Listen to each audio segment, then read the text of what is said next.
दृश्य देखा है। क्या हुआ सीते?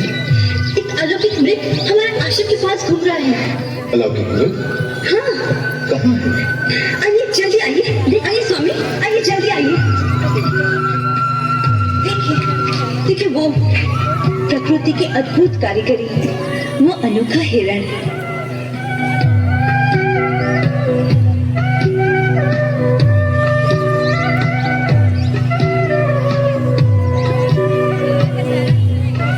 ऐसा विचित्र मृग कभी देखा है?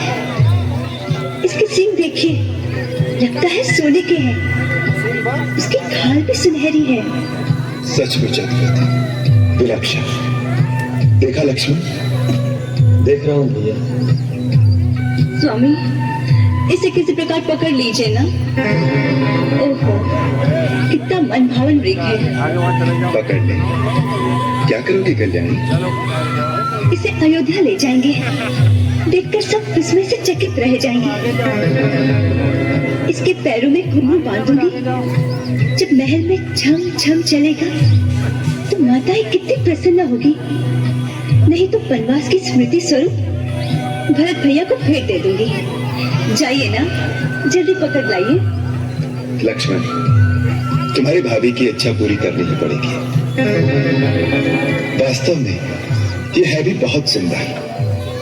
इसका रूप अनूप ही इसका शत्रु बन रहा है। ओहो, आप दोनों भाई इसी तरह तर्क करते रहेंगे तो इतने में हिरण भाग जाएगा। आप मेरी इतनी सी इच्छा पूरी नहीं कर सकते। लक्ष्मण, लगता है सीता मृग को पाए बिना मानेगी नहीं। मैं भी चाहता हूं।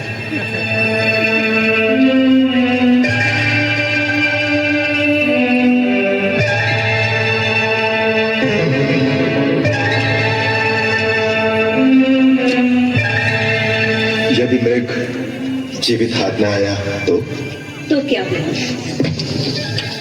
उसकी मृगचम कितनी सुंदर है। आपकी पूजा में आसन के काम आएगी।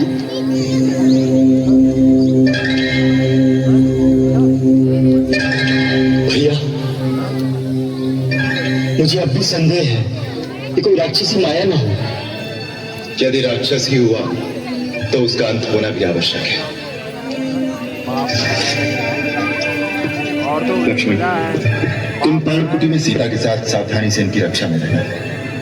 कहीं तुम्हारा संदेह सत्य न हो। मैं जानकी की इच्छा पूरी करने के लिए इस कांचन मृग के पीछे जाता हूँ। जीवित अथवा मारकर शीघ्र आता। लेकिन सावधान लक्ष्मण, वन में कई राक्षस घूमते रहते हैं, इसलिए किसी भी स्थिति में सीता को अकेली मत छोड़ना। जो आज्ञा भैया।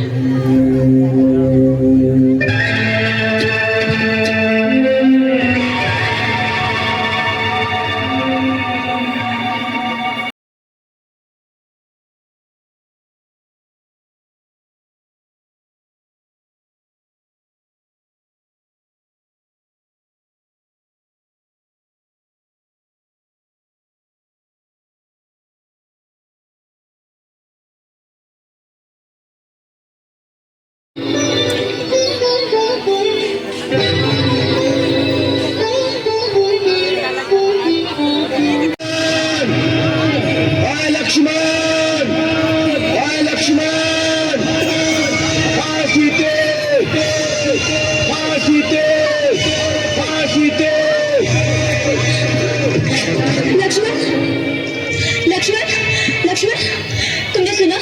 बचाओ! बचाओ!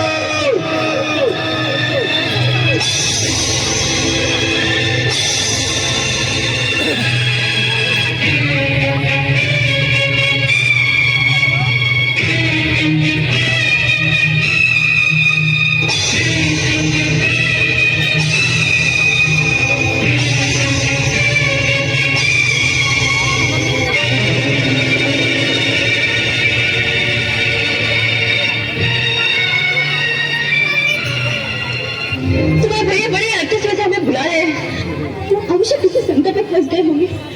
उनकी आवाज में कितनी करुणा है। अब तो बहुत सारे राक्षसों ने घेर लिया होगा। लक्ष्मण, तुम्हें नहीं सुनी उनकी विपद? सुनो है भव्य। तुम वहीं पे खड़े हो। जाओ लक्ष्मण, जाओ, जाके उनको बचाओ। लक्ष्मण, क्या हुआ? जाते क्यों नहीं? क्योंकि मैं जानता हूँ भैया किसी संकट में फंस ही नहीं सकते। भाभी, आपके स्वामी को देव, असुर, नाग, दानव कोई परास्त नहीं कर सकता। ये कदाचित भैया की आवाज नहीं है, ये कोई धोखा है। आप इतनी अधीर ना हो भाभी, धीरज रखिए। जिसका पति संकट में हो और सहायता के लिए पुकार रहा हो, उसको तुम धीरज रखने की बात सिखा रहे हो। लक्ष्मण, क्या तुम राक्षसों के डर के मारे अपने प्राण बचाने के लिए नहीं जा रहे? ये भैया पीछे हो जा तो देखा मैंने तुम्हें तक नहीं समझा था। आगे आगे जिसको आगे धनुष बुलाया लगा था, आगे आगे मारते रहते हो। आज सचमुच वीर का दिखाने का अवसर आए। तुम डरे हुए चूहे की भांति अपने मुंह से निकलना नहीं चाहते। आप ऐसी बात मत कीजिए। आप नहीं जानती आप क्या कह रही हैं। मैं अच्छी तरह जानती हूँ तुम्हें। जिस भाई ने तुम्हें अपने पुत्र की भांति पाला है, क्या इसी समय यही तुम्हारा कर्तव्य है? मेरा एक ही कर्तव्य है, अपने बड़े भाई श्री राम की आज्ञा का पालन करना। और वो मुझे कह गए कि मैं आपकी रक्षा के लिए यही रहूं, इसलिए मैं आपको किसी भी स्थिति में अकेला छोड़कर नहीं जा सकता। मेरी रक्षा, जिसके लिए मैं सारा संसार त्याग कर इस वन में रहने आई हूँ, जिसके बगैर मैं एक पल भी जीवित नहीं रह सकती। और जब खुद के प्राण संकट में आ गए तो मेरी रक्षा करने से क्या लाभ? लक्ष्मण, अगर उनको कुछ हो गया तो मैं एक पल भी जीवित नहीं रह सकूंगी।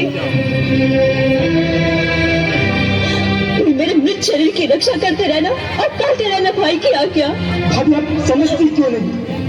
भैया पर कोई आज आ ही नहीं सकता। तीनों लोगों में कोई ऐसा वीर नहीं जो उन्हें परास्त कर सके। ये किस दुर्भाग्य के कारण आपकी बुद्धि इतनी दीन हो गई है। जिसके पति के प्राण संकट में हो, उस नारी के लिए इससे बड़ा दुर्भाग्य क्या हो सकता है? आज तुम हठधर्मी पर उतर आए हो।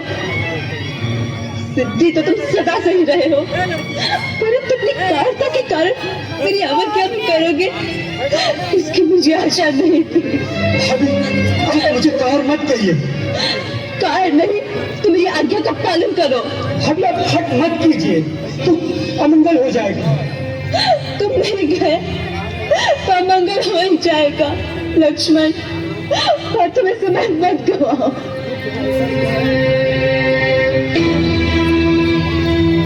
ठीक है, तुम नहीं जा सकते तो ये धनुष्मान मुझे दे दो। हर आर्य स्त्री अपने पति की रक्षा करना अच्छी तरह से जानती है। ना, धनुष्मान भी मुझे नहीं दे सकते। ठीक है, मैं ऐसे ही चली जाती हूँ, तुम यही रहो। भाभी, मुझे इतना विवश मत कीजिए।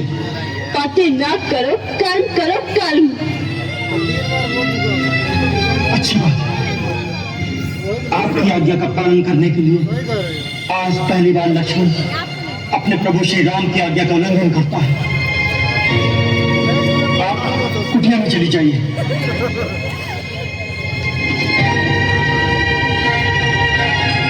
माता, आप ऊपर चली जाइए।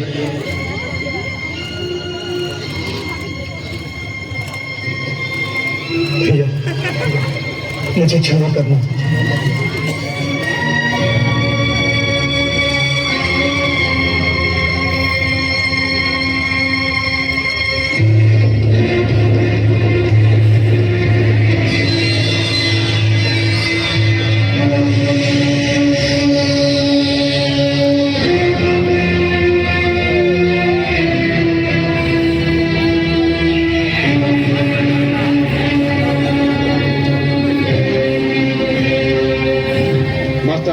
गुरु की दी हुई मंत्र शक्ति से मैंने यहाँ एक अदृश्य दीवार बना दी।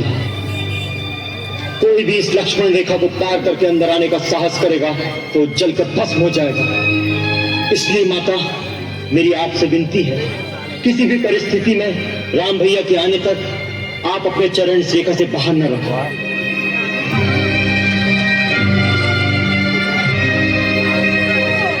हे वन के देवताओं, समस्त प्राणियों, मैं माता सीता को आपकी सुरक्षा में छोड़े जा रहा हूं। उनकी रक्षा कर रहा हूं।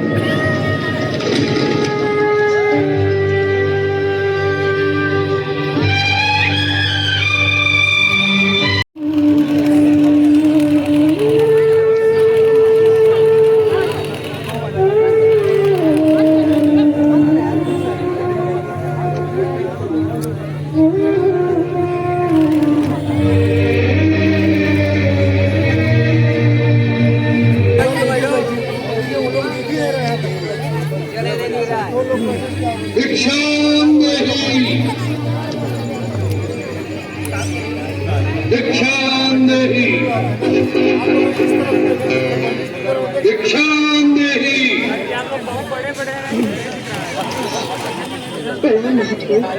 कल्याण देवी, हम बहुत दूर से आए हैं और भूखे हैं। तुम्हारी कुटिया देखकर इस आशा से यहाँ आए हैं कि हमें कुछ खाने को मिल जाएगा। अवश्य महात्मा, आप यहीं ठहरे, मैं आपके लिए यथासंभव भोजन लाती हूँ। देवी, हम यात्रा से क्लांत हैं, हमें विश्राम की भी आवश्यकता है। क्षमा करें, इस समय मेरे पति कुटिया में नहीं है, इसलिए मैं आपका स्वागत नहीं कर सकती। परंतु कृपा करके आप वहीं ठहरिए, मैं आपके लिए भोजन लाती हूँ।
मोबाइल पे इसे देखिए ना।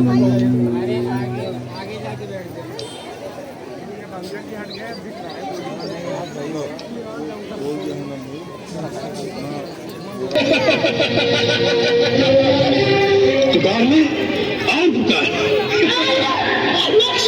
इस समय हम बहुत दूर है, तुम्हारी पुकार उन तक नहीं पहुंच सकती। सीते चलो।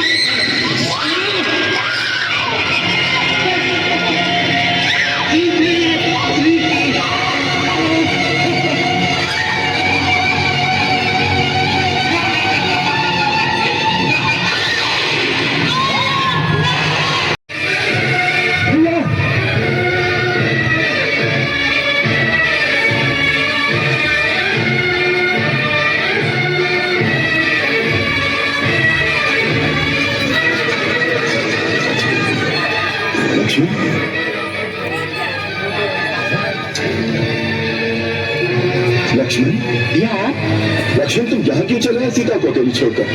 तुम्हें मेरी आज्ञा का ध्यान नहीं? मुझे क्षमा करें भैया, आपकी पुकार सुनकर भाभी ने मुझे जोर देकर यहाँ भेज दिया। जब मैंने इनकार किया तो उन्होंने ऐसे मन वचन कहे कि मुझे बेवश होकर यहाँ आना पड़ा। ये अच्छा नहीं हुआ भाई, तुम्हारा कहना सत्य था। वो मृत के रूप में वही मारीच राक्षस था। मरते मरते जब उसने मेरी आवाज बनाकर तुम्हें सहायता के लिए पुकारा तो उसके उसी प्रपंच से मैं समझ गया कि हमारे साथ छल किया गया है। सीता अवश्य किसी विपत्ति में फंस गई होगी। लगता है वो आश्रम में हमें नहीं मिलेगी। नहीं भैया, ऐसा न कहिए, भाभी वहीं पर होंगी। भगवान करे ऐसा ही हो। चलो लक्ष्मण।